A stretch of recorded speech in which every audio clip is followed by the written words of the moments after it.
Hello dear students, welcome to school spare. আশা করি সবাই ভালো আছো। আজকের এই ভিডিওতে আমরা সপ্তম শ্রেণীর বিজ্ঞান বইয়ের সপ্তম অধ্যায় পৃষ্ঠা ৭৯ বহু নির্বাচনী এবং সৃজনশীল একের সমাধান করব। সো সামনে যদি তোমাদের অর্ধবার্ষিক পরীক্ষা, সকল প্রকার সাজেশন আমি আমার চ্যানেলে দিয়ে দিব। সো যারা এখনো পর্যন্ত school spare YouTube channel subscribe করে না, তারা অবশ্যই সবার আগে সাবস্ক্রাইব করে রাখবা এবং নোটিফিকেশন বেল ওপেন করে রাখবা, যেন আমি ভিডিও ছাড়ার সাথে সাথে তোমরা নোটিফিকেশন পেয়ে যাও। তো দেরি না করে চলো শুরু করি আজকের ভিডিও।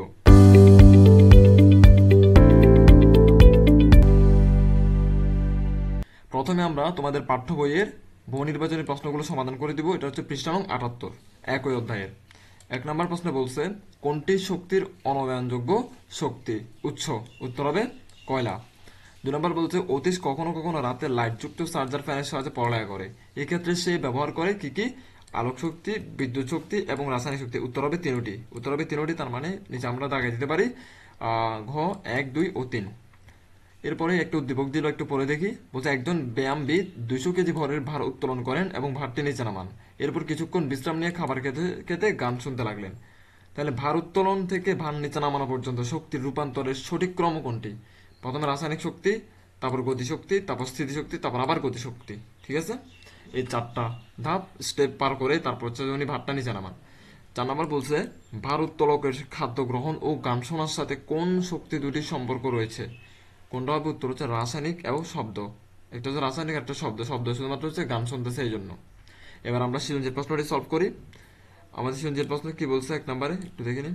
১ নম্বর বলছে, সামিহার গ্রামের বাড়ি বিজয়নগরে এখন পর্যন্ত বিদ্যুৎ পৌঁছায়নি, তাই গ্রামবাসী অনেকেই সৌর বিদ্যুৎ ব্যবহার করেন। আবার গত ঈদের ছুটিতে মামার সাথে সে কাপ্তায় বেড়াতে গিয়ে দেখে পানি থেকেও বিদ্যুৎ উৎপাদন করা হচ্ছে। তো ক নম্বর প্রশ্ন বলছে, শক্তির প্রধান উৎস কি? তো আমরা একটা একটা উত্তর দেখে নিই। প্রথম প্রশ্ন ছিল শক্তির প্রধান উৎস কি? উত্তর হচ্ছে শক্তির প্রধান উৎস হলো সূর্য। এক কথা মনে রেখে দিবে, এটা আমি আশা করব মনে থাকবে, সিম্পল জিনিস।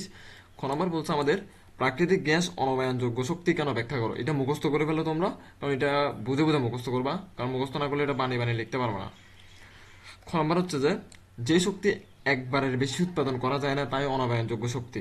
মানে যে শক্তি একবারের বেশি উৎপাদন হয় না, এটা হচ্ছে কি অনবায়নযোগ্য শক্তি। তো এখান থেকে বানিয়ে লিখতে পারবো আশা করা যায়। প্রাকৃতিক গ্যাস মূলত প্রাকৃতিক সম্পদ যা পুনরুৎপাদন সম্ভব নয়। প্রাকৃতিক গ্যাস মূলত কি? প্রাকৃতিক সম্পদ।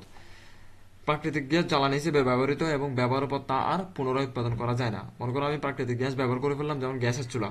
তো ব্যবহার করে গ্যাসটা যে আমি জ্বালাই ফেলতাম, ওই সেম গ্যাসটা আর তো উৎপন্ন হইতেছে না এটা সেকেন্ড টাইম, বরং নিঃশেষ হয়ে যায়, কারণ আমার গ্যাসটা জ্বলে কি হয়েছে? আগুন হয়ে গেছে, এটা তাপ শক্তিতে রূপান্তরিত হয়েছে। তাই এটি অনবায়নযোগ্য শক্তি। কথা বলতে পারছি? কারণ আমার এটা জ্বলে অন্য কিছু হয়ে গেছে, আগুন হয়ে গেছে। আগুন এটা যতক্ষণ রান্না করছে ততক্ষণ, এরপর আগুন তার কাজ নাই, শেষ। মানে আগুন তো হয়ে গেছে, এটার ও শক্তিটা শেষ। এই জন্য এটা হচ্ছে অনবায়নযোগ্য শক্তি। গ নম্বরে কি বলছিল আমাদের, সামিহার দেখা কাপ্তাইয়ের পানি বিদ্যুৎ উৎপাদনের কৌশল ব্যাখ্যা করো। সামিহার যে কাপ্তাই যে বিদ্যুৎ উৎপাদনের কৌশল দেখছে, মানে বিদ্যুৎ উৎপাদন করতে দেখছে, এটা কিভাবে, এটা কি হয়, কি কাজ হয় ইত্যাদি ব্যাখ্যা করতে বলছে। তো গ নম্বর তো দেখে নিন। সামিহার দেখা কাপ্তায় পানি বিদ্যুৎ কেন্দ্রে পানির বিভব শক্তিকে কাজে লাগিয়ে জলবিদ্যুৎ উৎপাদন করা হয়। আমরা জানি কাপ্তায় কিন্তু কাপ্তায় ল্যাকও আছে, কাপ্তায় পানির মাধ্যমে কিন্তু বিদ্যুৎ উৎপাদন করা হয়। প্রাকৃতিক শক্তিকে কাজে লাগিয়ে শক্তি উৎপাদনের এটি একটি উৎকৃষ্ট উদাহরণ। মানে কিভাবে প্রাকৃতিক শক্তি বা পানিকে কাজে লাগিয়ে কিভাবে বিদ্যুৎ উৎপাদন করতেছে। পানি মানে কি? একটা মোটরের মাধ্যমে মোটর ঘুরানো আর কি, মোটর ঘুরালে কিন্তু বিদ্যুৎ উৎপন্ন হয়, আমরা জানি। তো পানির স্রোতকে কাজে লাগিয়ে মোটরটা ঘুরানো হয়, মোটরটা ঘুরলে কিন্তু বিদ্যুৎ উৎপন্ন হচ্ছে। এটা অনেকে জানো, আবার অনেকে জানো না। এই প্রক্রিয়ায় কোনো উঁচু স্থানের হ্রদের পানিকে বা ল্যাক, হ্রদ মানে কি ল্যাক, ল্যাকের পানিকে বাঁধ তৈরি করে আটকে রাখা হয়। মানে একটা ল্যাকের মধ্যে পানিগুলোকে আটকে রাখা হবে। পরবর্তীতে বাঁধের নিচের দিকে একটি নির্দিষ্ট অংশে গেট নির্মাণের মাধ্যমে পানির প্রবাহকে নিয়ন্ত্রণ করা হয়। গেট মানে কেন? ওই পানির প্রবাহ মানে কি? স্রোত। ওই পানির স্রোতের পানি যখন স্রোত দিবে, স্রোত দেওয়ার সাথে সাথে বড় বড় মোটর থাকে, মোটরগুলো ঘুরবে, পানির স্রোতের সাথে মোটরগুলো ঘুরে, এবং মোটর ঘুরা মানে কি? বিদ্যুৎ উৎপন্ন হওয়া। তোমরা জানো যে তোমাদের ঘরের মানে পাখার মধ্যে বা বিভিন্ন জায়গায় কিন্তু ছোট ছোট মোটর থাকে। মোটর ঘুরে কিন্তু আমরা মোটরের সাথে ছোটবেলায় লাইট জ্বালাইতাম। কিভাবে? মানে এটা মোটরের সাথে তারটা কানেক্ট করে দিলে মোটরটা ঘুরলে কিন্তু লাইটগুলো জ্বলতো। দ্যাট মিনস হচ্ছে যে তোমরা যদি মোটরটাকে অন্য কোনো ওয়েতে ঘুরাতে পারো, হাত দিয়ে ঘুরাও বা যে কোনো কিছু দিয়ে যদি ঘুরাইতে পারো, তো আমার লাইটটা জ্বলতেছে। আমার কাজ হচ্ছে মোটর ঘুরানো। তো মোটর কিভাবে ঘুরবে? পানির মাধ্যমে ঘুরাচ্ছে। কিভাবে? পানির স্রোতের মাধ্যমে। পানি যখন জোরে আসতেছে, স্রোত আসতেছে অনেক, তখন মোটরটা ঘুরতেছে, এর মাধ্যমে কিন্তু বিদ্যুৎটা উৎপন্ন হচ্ছে। ঠিক আছে? গেটগুলো খুলে দিলে উঁচু হ্রদ থেকে পানি সজোর একটি চ্যানেলের মধ্য দিয়ে নিচে পড়তে থাকে, অনেক স্পিডে। ঠিক আছে।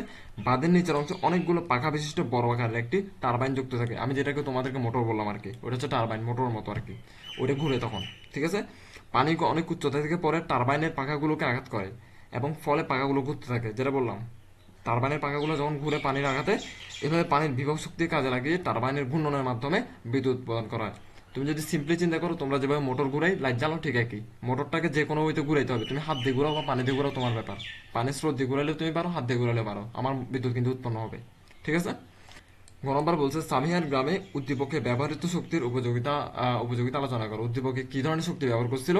সোলার থেকে মনে হয় বিদ্যুৎ উৎপাদন করতেছিল, তাই না? ও সৌরবিদ্যুতের মাধ্যমে বিদ্যুৎ উৎপাদন করে, এটা আলাদা আলাদা জিনিস। তো এটা কিভাবে উপযোগিতা, এটা আলোচনা করতে হবে আর কি। তো গ নম্বর উত্তর বলছে সামিহার গ্রামের অনেকেই সৌরশক্তি বা সৌরবিদ্যুৎ ব্যবহার করেন। আমরা অনেকে জানি সোলার, যে ছাদের মধ্যে বা টিনের মধ্যে উপরে সোলার শক্তি কাজে লাগিয়ে বিদ্যুৎ উৎপাদন করা হয়।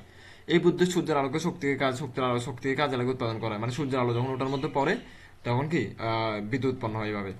সামিয়া গ্রামবাসীর ব্যবহৃত শক্তি অর্থাৎ নবায়নযোগ্য শক্তি অফুরন্ত। এই শক্তি হতে বাতাসে কোনো বিষাক্ত গ্যাস নির্গত হয় না। পরিবেশ বান্ধব হয় এই শক্তির উৎসকে বারবার ব্যবহার করা যায়, ঠিক আছে।